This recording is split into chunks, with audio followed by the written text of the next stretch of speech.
Finally, we're getting somewhere. With this chapter, we're finally moving forward, finally getting a little bit better pacing and more development with this chapter. Even though this chapter, considering wasn't much, it still was a lot better development. I mean, a lot.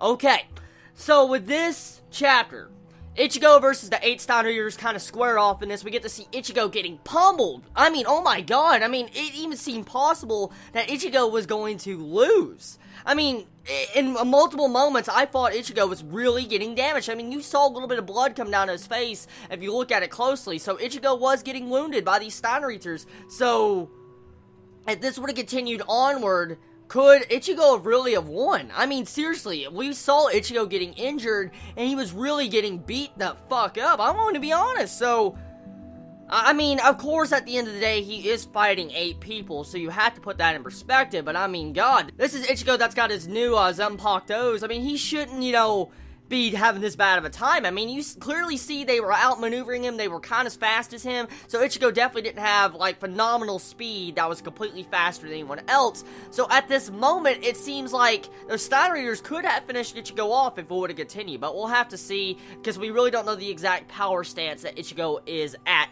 this moment. But either way, I like the way the chapter was. So, we find out at the end of this chapter, pretty much there's going to be 6 versus 8 Stein Readers, and that is going to be badass. All these great characters like Frick Renji are going to be fighting these Stein Readers and taking them down 6 feet 8, and it looks really freaking cool, and I like the way the panel is drawn. Kubo did a really good job with all the different character designs, the way they looked, and hopefully this will spice up what is to come in these upcoming chapters. Hopefully we'll have some more better progression. At the same time, we'll have some epic looking fights, because now we're going to have 6 feet 8 at once. Hopefully it's really freaking cool looking and badass.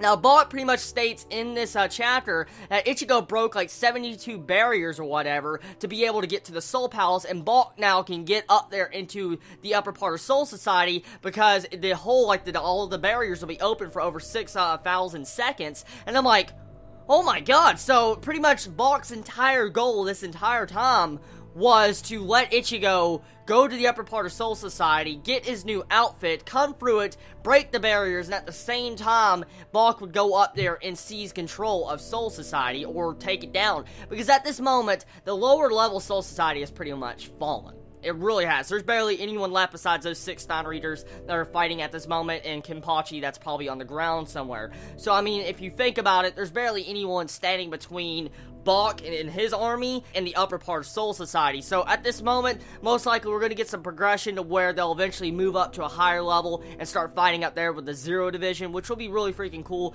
getting to see the Zero Division fighting Bach. Here's the question though, is Bach strong enough to fight the Zero Division? I mean, that is a thing right here. I mean, the Zero Division is a godly division that's really freaking strong, and it's obvious they're really strong, but I mean, can they stand up to Bach? Is Bach strong enough to defeat them? That is the big question there. But overall, I think this chapter was good. It wasn't that bad of a chapter. I like the character designs in it, and we got some positive progression, so I guess I really can't hate on it that much. So everybody, I love you all so much. Please be safe. Chibi out.